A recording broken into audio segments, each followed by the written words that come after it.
Hey everybody, this is Fran from Rambling Through Everyday Life with Fran and Angela. We are so thankful to have you listening this week. It is a sensitive topic that we are going to be in conversation about. We've got our dear friend Mallory Lamm as our guest on this week's episode. Mallory has been on a couple of times, and this week we are talking about eating disorders, our relationship with food, body image.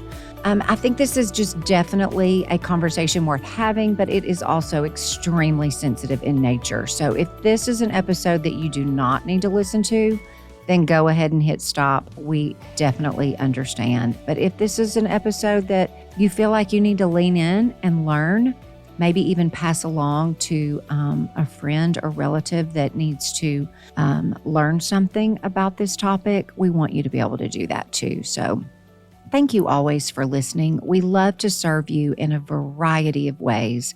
And this is a conversation that we know needs to be had. And we're so grateful for Mallory. All of the recommendations, all of the information that we can share will be in the show notes. So be sure and look for that. If you don't know how to find that, be sure and ask. We love you guys. Thanks so much for listening. Have a wonderful day.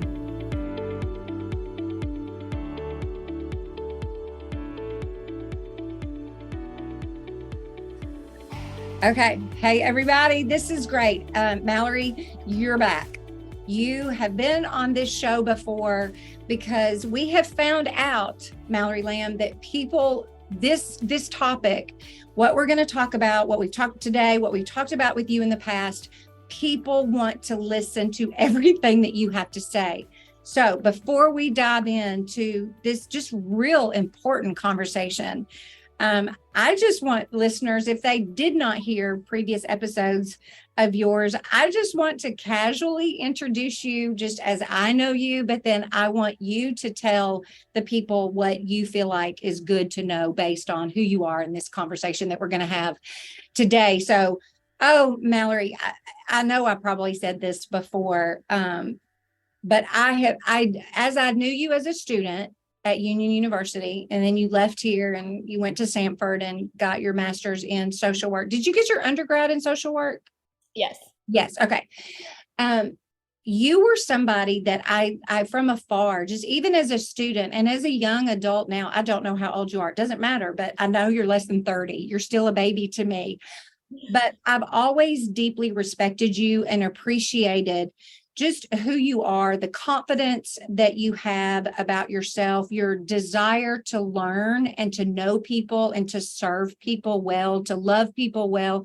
You've had that ever since I've known you. I don't know if you could say that, but to watch you become who you are today has just been a real joy. And just watching you thrive in the counseling world and this expertise and this topic that you have that we're going to talk about tonight is just, I'm just like a parent, just grinning from ear to ear. So I'm so very proud of you. Always been proud of you.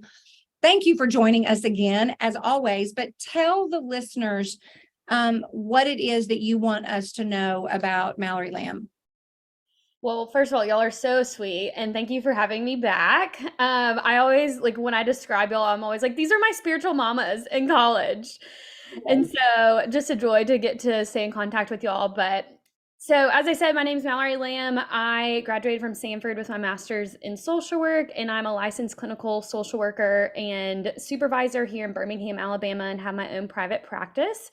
But prior to that, I worked at 2 universities, so I love college students. And then I went on and worked at an eating disorder treatment facility in 2020 and was there for a little bit before opening up my practice, and then have just kept specializing in eating disorders. Truly, like, disordered eating disorders was so prevalent in college campuses, and then working at the treatment center, it just made a lot of sense to me, like how it happens and like how culture has influenced it. And so that's why I just kind of continued in it. And it's such a prevalent issue that it's something I'm just like super passionate about. And so it was never something I sought out to specialize in. It just kind of happened. I mean, I think we all have our own histories of being disordered with exercise or eating or whatever it is. And so I've healed my parts and now get to help others and really enjoy that. That's so good. I think that, and I know we've talked, sometimes you're just like, I feel like we've talked about this before, but I think so much of this is worth repeating.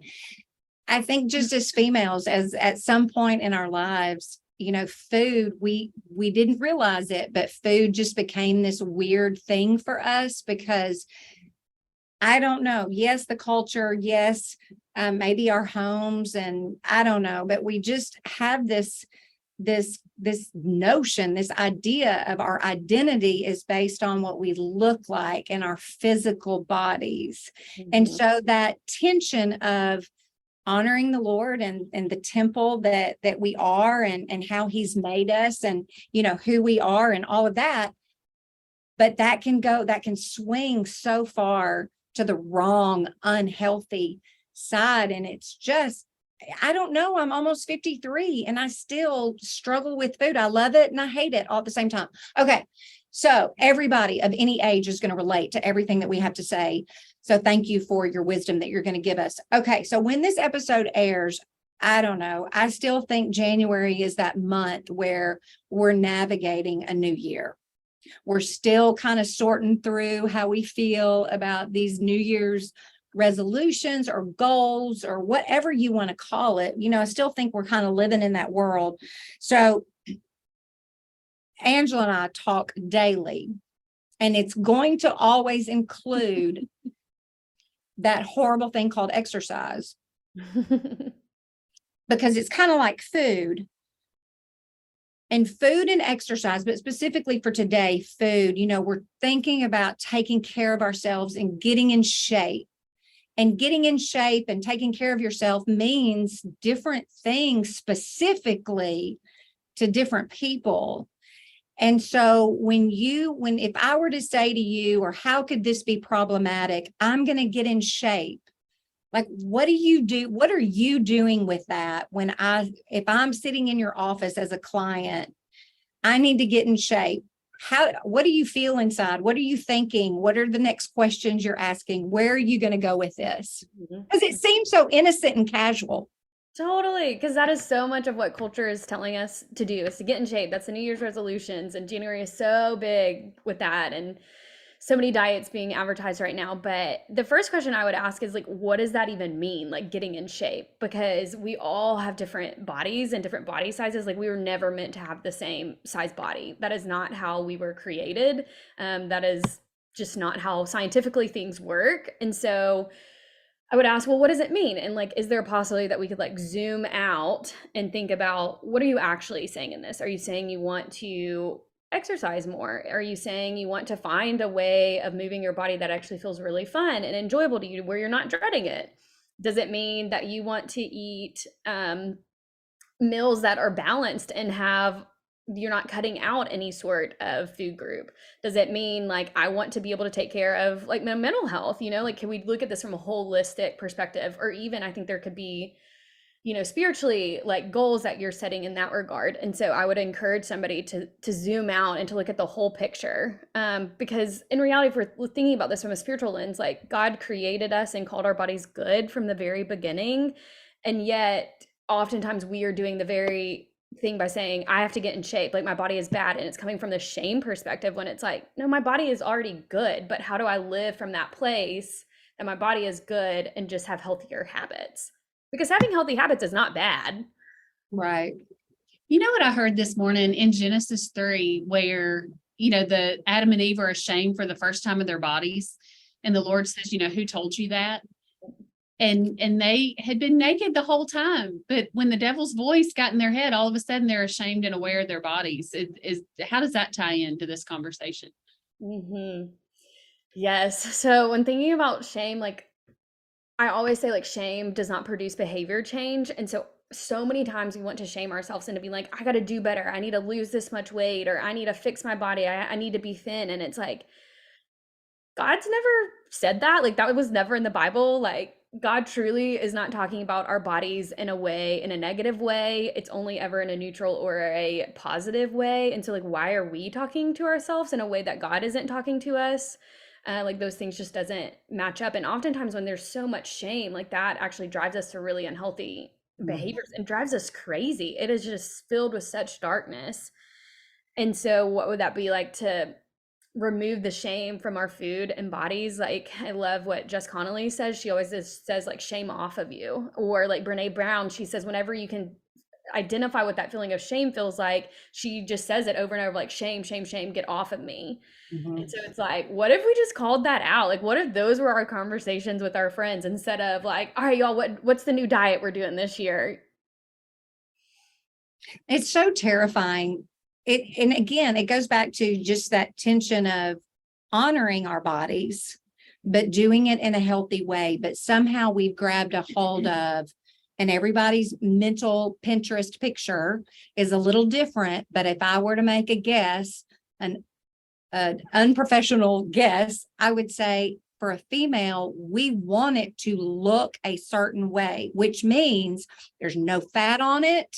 It is lean and muscular and, all the things. And so if you felt that, believed that, tried to live by that, there's going to come a time when that does not exist anymore. Like our bodies evolve, they change, even from when you're 10 years old to 15 years old to 20 years old to 25 years old to 53 years old. I don't look like what I used to look like. And so you just live in this war of, I've got to look a certain way. I have to just be this human that I've never embraced. My body is good. And if we could start there, back, when they're 10 years old or whatever age we need to, your body is good no matter what. My gosh, what a difference that could make. Well, I told Fran last week, I said, I would never talk to Fran the way that I talk to myself about my body. I would tell Fran, go for a walk. That's great. Not to try to be skinny, but go for a walk to feel good. And then I'm so hard and critical. It's just very interesting how we talk to ourselves. And I don't think we're even aware. So just like you said, just being aware and speaking to that shame and saying, get off me. That's a good practical step. God help us. Okay, this is in our notes. We always kind of joke like we never really have much of an outline, but y'all, we have got an outline today, and I'm thankful that we do. I don't know who pulled this in, if I don't know where this could have been you, Mallory, but the fact that 95% of women struggle, 95%, let that get everybody's attention. That's almost all of us. Male and female. Because if you're dating somebody, married to somebody, this is so significant. 95% of women struggle with body image. And it's the least talked about thing in the church. Wow. So I haven't read the rest of this without I got to read and look at the camera and talk to y'all too. But but this is all about our identity. Yeah, it's so interesting to me. So last year, I really dived into the book Breaking Free from Body Shame by Jess Connolly. Amazing book of just how the intersection of body image and how the way we view our bodies and spirituality. And I was just so shocked that I had never really processed of, oh my goodness, I've never heard a sermon on body image. The only thing I ever heard was a purity culture, kind of be pure, cover your body up. And it was always from this shame perspective of you got to cover up your body as bad, bad, bad. And so then we've always felt shame about our bodies. And I was like, why are we not talking about this? If 95% of women are struggling about this, maybe we should start talking about it. Maybe it's time for people to kind of break free. And so I'm always if you were... Can I just pause right there and say, okay, everybody send an email, dear pastor. Yes. Because you're moving through that so fast, but if we could rewind, say everything again that you just said about how we have, and we're probably guilty. I don't know. I'd have to really think long and hard, but it's Angela and I's generation that taught and endorsed and believed, cover your body up, cover it up. And there was real harm in that. And maybe we didn't know the consequences of that until now, but that is so very troubling. And to untangle, rewind these girls that are I don't know. My guess is, they're 24 years and younger, this current age. Woo, that is not easy to undo. It's it's such a significant part of their development, but yet we've said covered up, it's bad. Like, dear pastor, what do we do with this? Right, right. Or it's even the opposite way where it's like toxic positivity in a sense where it's just like, you're just so beautiful, you're just so beautiful, which is true. Or it's like, no, girl, like you didn't gain weight or, whatever. And it's also like, what if it was just neutral of like, yeah, maybe you did. Okay.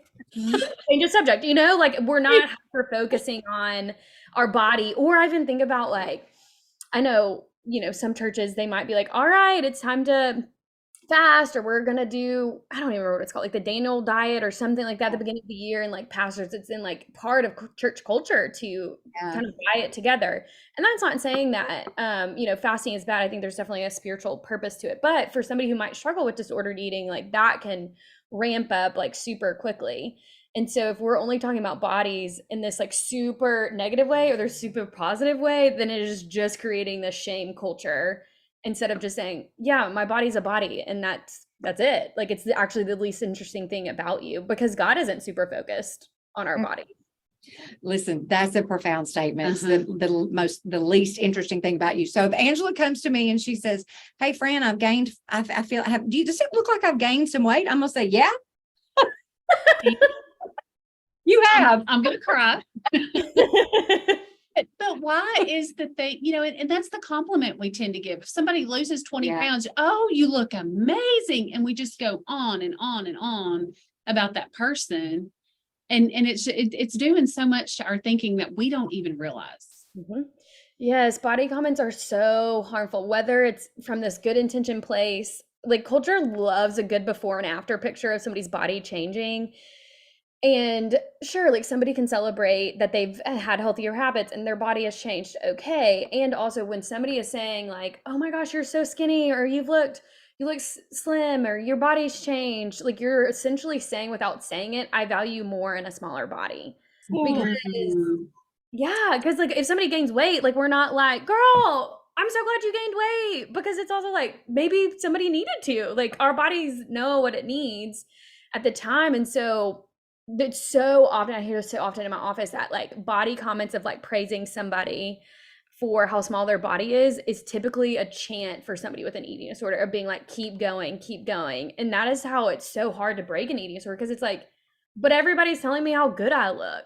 And it's like, yeah, but if they really knew what was behind all of it, it comes at a really high cost of restriction, over exercising, making yourself throw up, or like somebody could also be in a smaller body because of grief or a medical condition. Like we really never know when, like, what is the real reason behind somebody losing weight. And so it's like, yeah, if I don't really know the full details of what's going on, like, why am I commenting on it? And what would that be like to actually just say like, hey, you look so happy today, or your eyes look so beautiful, instead of saying you look so slim, you look so muscular. I think we do it because we don't know to say, you look so happy, or, like we truly just don't know what to say. Our default is to, recognize we are saying you physically look great. And that's such a fine line, because, on any given person, any given day, condition, no condition, whatever, that can land right, that can land wrong. Let me ask you this, and I'm sure we've talked about this before, and I have no idea if this is in the notes. Since we love college students and just care deeply about what's happening between the ages of 18 and 22, what do you see as the most common event?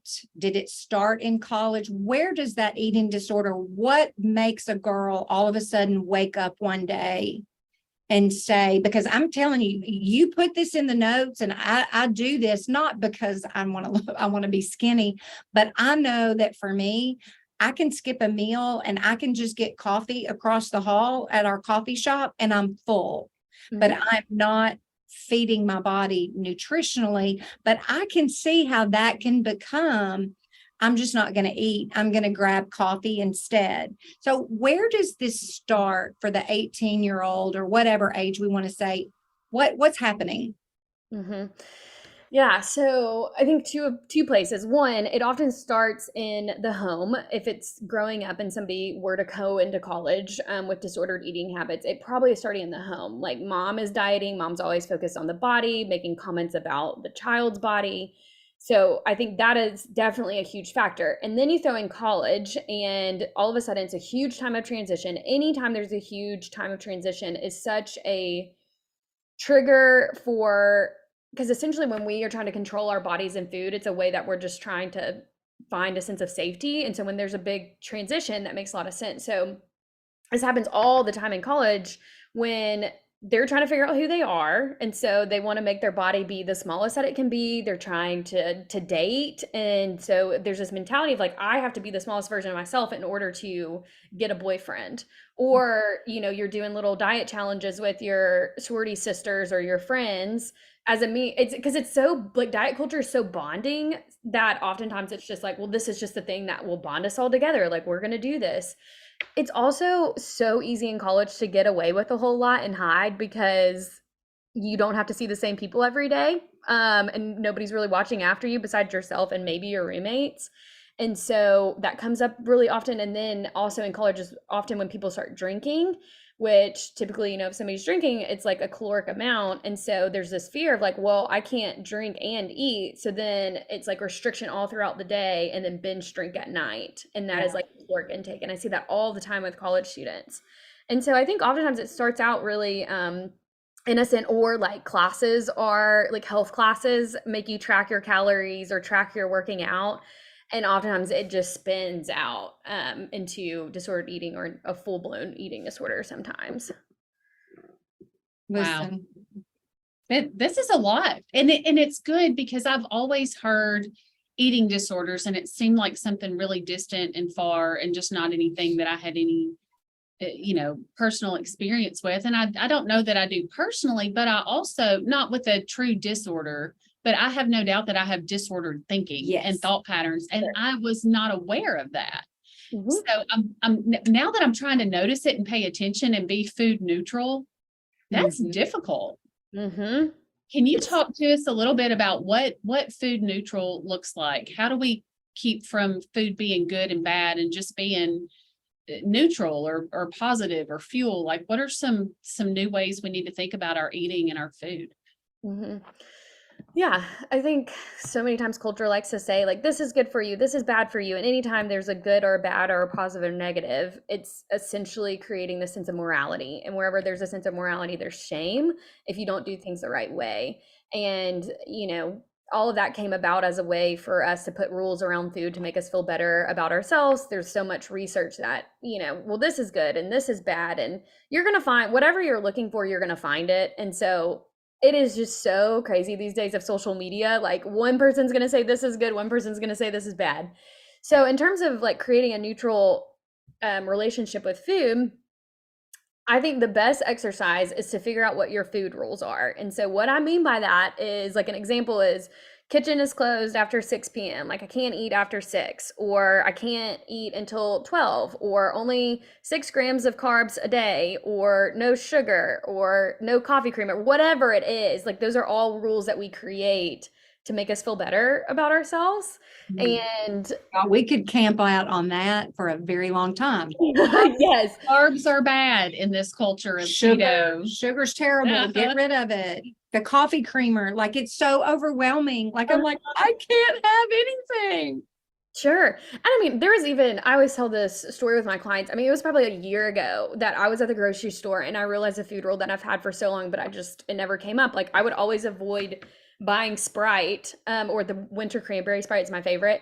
I would avoid buying it because I've always told it was bad. Like sodas are bad. There's like so much sugar in it. And then I was like, I'm breaking this food rule. I'm going to buy this because I actually really love it and I enjoy it. And so that's the easiest way to figure out your food rules is go into the grocery store, and whatever food items you're avoiding or telling yourself to put back, it's probably a food rule. And so if you make a list of all your food rules and then sitting with it and being like, okay, where did this rule even come from? Like, who taught me this? Is this like from culture? Is this from family? Is this from a friend? What would happen if I broke it? Like, I think the first step is like, can I hold curiosity about it? Because it would be really kind of scary to all of a sudden now just like be loose and be like, I can eat whatever. Because people are always saying, well, then once I do that, I'm going to eat burger and fries every day. Maybe, but also probably not, because one, you're gonna get tired of it. We as humans really like variety, but also like we can trust that our bodies are it's gonna crave what it needs, and it's gonna let us know when it's needing something different. And so whether that's like, you might not like salad, so maybe you'll crave a salad, maybe not, but maybe you'll crave something else that has those exact same vitamins. Because like there's so many foods that actually break down chemically in the same way, and that's what I've learned from like all my dietitian friends. And I know that whenever I have any restriction around food, I'm always going to feel out of control around it. And so once I actually take all the rules off, then I'm no longer like, oh my gosh, I want to eat that cake. I want to eat that cake. But no, I can't. It's just like, oh yeah, there's cake. Cool. I can have a bite. I can have a whole slice. It feels neutral. And learning how to like actually fuel our bodies. And I think that you can totally be aware of, okay, I probably shouldn't eat pasta for lunch, like only pasta, because I'm going to be really tired in the afternoon. Why don't I add some protein to it? And so then I can actually feel full longer, and it's going to fuel me throughout the day. And it's also going to satisfy my taste, because food is more than fuel. It's satisfaction, it's connection with people. Like, how many times are we always like, let's go to dinner? Like, food is such this connection point with people. And I think food can be really fun too, can be so creative and can be such a connection point, that oftentimes we demonize it when it's actually such a wonderful thing. It's all throughout scripture. They gathered and broke bread together. Mm-hmm. Well, and it's so interesting because Angela and I are old enough to have experienced a lot of different trends or what is culture. You know, I can be the old lady here and say, listen, I can remember back in the day, none of this conversation existed. What were there problems? Did people have eating disorders? Yes. But it has escalated. It has become food, and our body, especially food. We're talking about food right now. Food has become this thing that we are trying, the industry, culture, people, all of it is trying so hard to control and just make it all about these rules. You've just got to follow these rules. If you just follow these rules, then everything's going to be a-okay. Whether that's, you know, listen, in 10 years, we're going to be hearing something else. I can promise you that. Yes. So whatever they're telling us now, it's going to change and become something else, because that's just the way industries work. And I just think like we're not made to just follow these. You can have this and you can't have this and you can't have more than this many grams. And I just think that's just dangerous. I don't know. I'm not a nutrition. I'm not an expert like you, Mallory.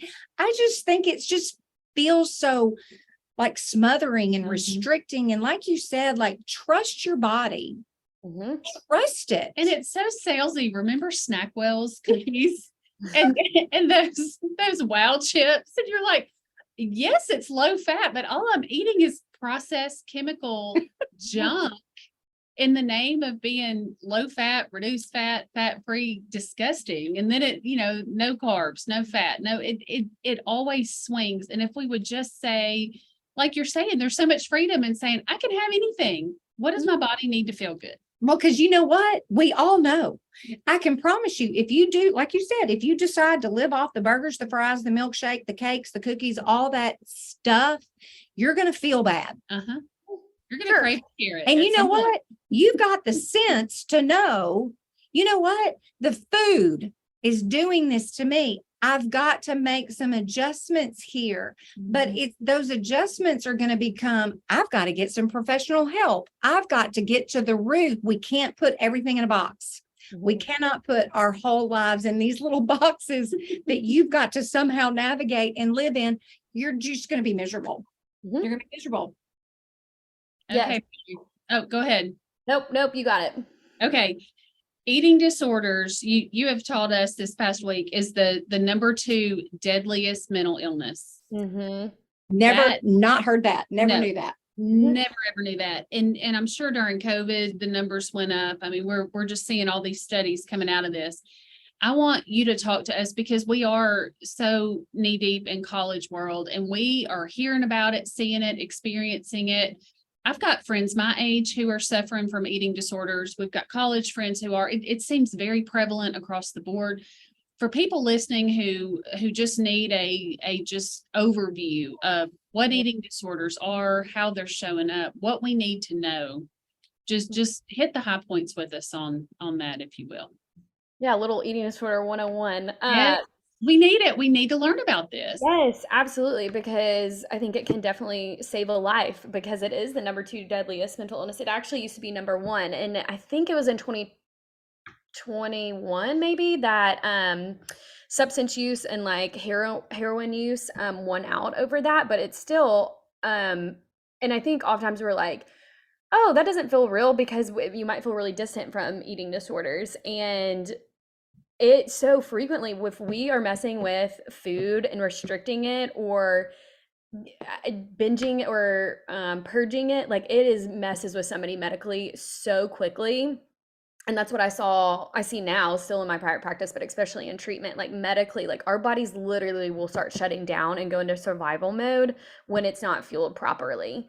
And so just even thinking about like some signs to look out for, because I think oftentimes we think these are signs that are most of the time, like some of them could be like, oh, those are healthy signs, but it could actually be a sign of an eating disorder. So somebody who is frequently dieting, that friend who's always on a new diet, somebody who has like preoccupation with weight and food or calories or always counting and measuring and weighing and different foods, or a refusal to eat a certain food group such as carbs or like no bread or no sugar, might feel uncomfortable eating around others or kind of like moves the food around on the plate to make it look like they're eating, but they're actually not really eating a lot. Somebody who frequently is like going to the bathroom right after you're done eating, because then that probably means that they're going to the bathroom to throw up. Oftentimes too with purging, like the teeth, somebody's teeth will be yellow. So there can be such dental damage when somebody is making themselves throw up because their bodies are not meant to all the time. Somebody who like feels cold all the time, like somebody who's just, I mean, I typically run pretty cold anyways, but especially if I'm not eating and I'm just like shaking all the time, that's like the body's way of like trying to survive. Somebody who is dizzy, oftentimes, or their hair is falling out, that's all signs of like malnutrition. Somebody who is like frequently checking their body in the mirror or is not wanting to go out with friends because they're so concerned about their body image. And they feel like they can't like leave their house. Or often this is a big sign too. If somebody is like their stomach bloats or it hurts immediately upon eating, it's actually probably because they're not eating enough or frequently. They're restricting so much the body doesn't know how to digest food anymore because it's shutting down those organs. Or somebody who's using caffeine as a suppressant or like water loading where you're like drinking a bottle of water before every time you eat or an excessive amount of water. Those can all be signs of an eating disorder. There's a lot of different types of eating disorders, but to name a few: anorexia, the restriction of food; bulimia, binging and purging; and then binge eating, which is actually the number 1 eating disorder, but it's actually the least treated. But that's typically where you're consuming a large amount of food at any time during the day. And I think oftentimes people think it's because you're restricting during the day and then you binge at night, which definitely can happen. It's definitely the restrict binge cycle, but also it can just be like emotionally eating. Like I know for one, oftentimes as humans, we want comfort, and food oftentimes can feel really comforting. And so there's nothing wrong with food feeling comforting, but when it's like that is your only coping skill, it can lead to where you're just eating an excessive amount of calories. And then this isn't in the DSM-5, but I think this is what people oftentimes struggle with, but it's called orthorexia. Hopefully it'll be in the new version of the DSM when it comes out. But orthorexia is basically an obsession with healthy eating to like an extreme, basically, where it's like, I have to know every ingredient that's in a meal. I can't eat food that's prepared by others.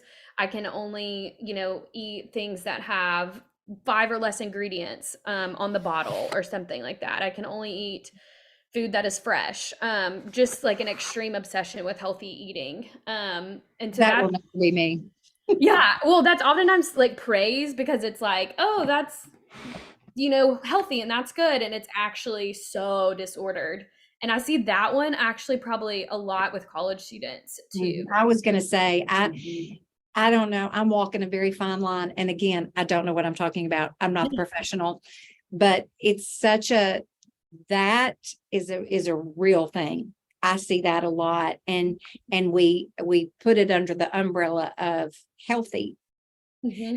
And again, it's just without this awareness, you don't know what to look for or even how to question.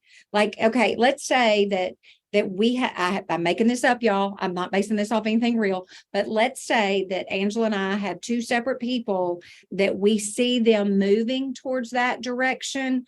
What would I do with that? If I felt like there was a real concern for this healthy, clean eating, which is a real thing. And there's nothing wrong with it if you're doing it in a healthy way where you have the cake and you do that too. I don't know. But you know what I'm talking about? Just what do we do with that if we feel like somebody is really moving in that direction? Yeah, so I think calling them out on it in a really kind and gentle way, or like even just, I always say like curiosity will take you way further than judgment ever will. And so being curious, and so going to that person and say like, hey, I kind of just noticed like you've changed some eating habits, or that you're really focused on this term clean eating, or like you're really having some anxiety around food, or you're frequently going to the bathroom after every time you eat. I just want to check in, like, how do you feel around food? Is there any way I can support you right now? More than likely, I will be completely honest, that person is probably going to deny. That was my next question is, are they lying to me? Yeah, and they may, and they have, all full autonomy to where they can, but also I think deep down, so any disordered eating pattern is trying to communicate something, and most of the time it's communicating, I feel out of control, I'm not okay, without using words. And so I think it's actually going to mean a lot to somebody that like you've noticed. And so like I think it's going to go a really long way when you do mention it to somebody, because then it's going to be like, oh wait, now somebody is noticing, because eating disorders always thrive in secrecy and shame. And so when you bring it to the light of just like, hey, I'm just like noticing these things, whether it's disordered eating or an eating disorder, like shame can't survive in the light.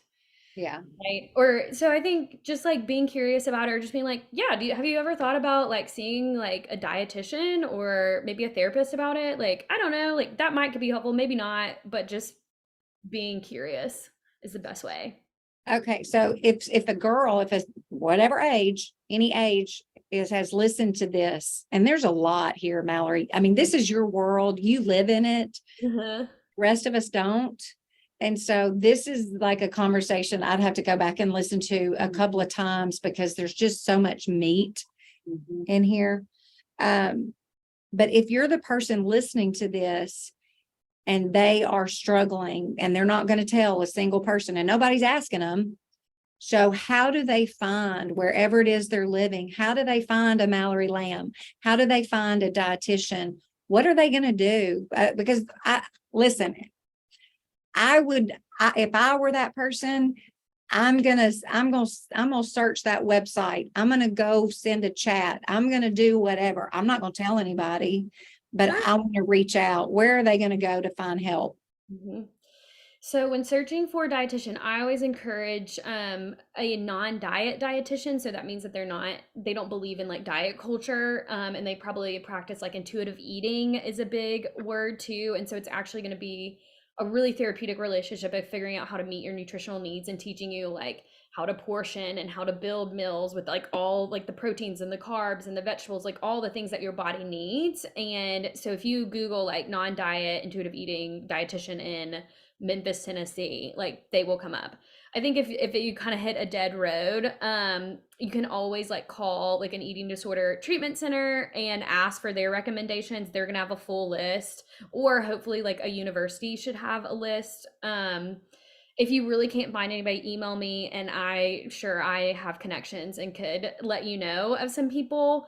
As far as a therapist or a counselor, same thing, a non-diet, intuitive eating, somebody who follows those principles, therapist, I will say majority of the time, unless they've been to eating disorder treatment, majority of the time I get clients who are like, hey, I just want to talk about my anxiety. I'm like, cool.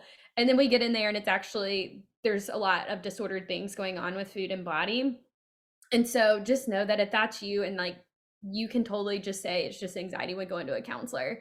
And it doesn't even have to be like, well, now here's everything. Because I think it's so important to build a relationship with the therapist first before you like bear it all to them, you know, because that's part of building trust. And so it's also okay if you're not ready to talk about it yet.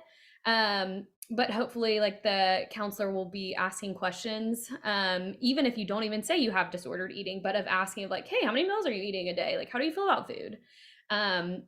And so if you also need help finding a therapist, you can email me and I can help connect you to therapists around the nation. I've got one more thing I need you to say and then also answer. Okay. It's two parts. You ready? Yeah. I have no doubt that there are listeners who are still feeling very ashamed to take a first step and ask for help. They feel like I'm alone in this, or this is terrible. I can't speak this out loud. Say one more time how common this is, how prevalent this is, and how the shame has got to go and the healing is worth it. Mm-hmm. Yeah, you are not alone. So many people struggle with this, and I promise you that you are not going to regret taking this first step. It's time to be free. And I know that you want to be free. And yeah, let's walk through this together. And there is freedom waiting for you, shame off of you. A good place to start, if maybe this is the starting point, start with the book Breaking Free from Body Shame. Start there. Read the book, see what relates with it, get comfortable with the languaging around it, and then maybe take your first step. And I always say, like, when you're ready, you will. Like, I always will say that, because if you take a step and you're not ready, then it's not going to work. And so when somebody is ready, they will. And it might take a lot of courage. Oh, that made me So- want to cry. I did. I had like, I was like, oh My question to follow that up was going to be recommend a practical resource or two, but that book sounds fantastic. You nailed it, Mallory. Thank you. Is there anything else, podcasts, people you're listening to, people we could learn from? Just people, there may be a mother of somebody listening that just needs to know more about what their daughter's dealing with. Yes. So I will say too, with the book Breaking Free from Body Shame, I led this like the study through the book at a church and at a university. And so I actually created a workbook that goes along with it. And so if somebody is wanting that workbook to kind of work through together, or maybe a group wants it, you can email me, Mallory Lamm, LAMM counseling@gmail.com, and I will send it to you. And so that is a great resource. Also, if you go to my Instagram page, it's MLAM Counseling. I follow a ton of people who are in the same world. So people to follow on Instagram. And within that workbook, I have a whole list of different people to follow on Instagram, different books to read. But some other books would be like Intuitive Eating by Evelyn Tribble. So there's a book. There's also a workbook that goes along with it. There's also like a daily, I don't want to say devotional, but it's like a daily like thought on intuitive eating. And so it breaks it down to where it's not super overwhelming. And so that's a good way just to get a little bit of something. Yeah, those are probably, or the book Anti-Diet is a really great book too. It's very overwhelming. I will say it's very scientific, but great book too. So those are some places to start. This is so good. Gosh. We'll link to all that in show notes. Fran and I are just really emotional right here. Just thinking, just claiming, just proclaiming in Jesus' name the healing that's coming.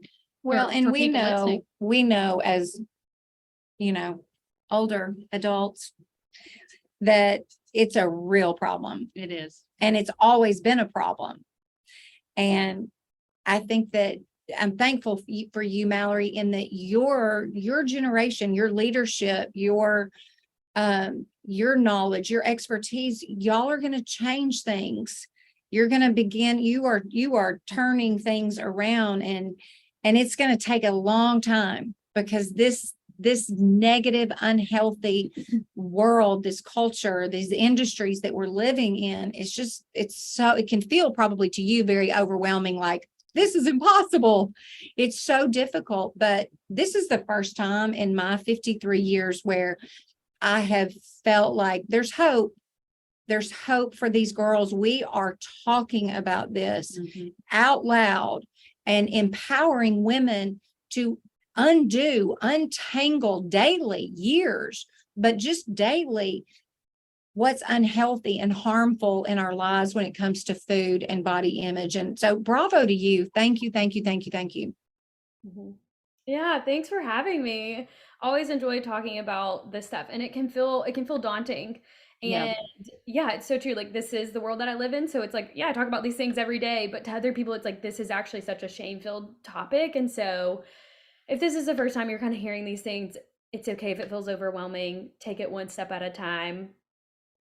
Yeah. Well, you've given everybody good information on any level. And then we've got resources to give people, and whether that's taken, whatever that first step is, whether it's the first step or the first step again, wherever somebody finds themselves, I feel like they already feel some relief.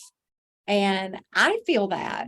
And so anyway, thank you, Mallory. We love having you on the show every single time.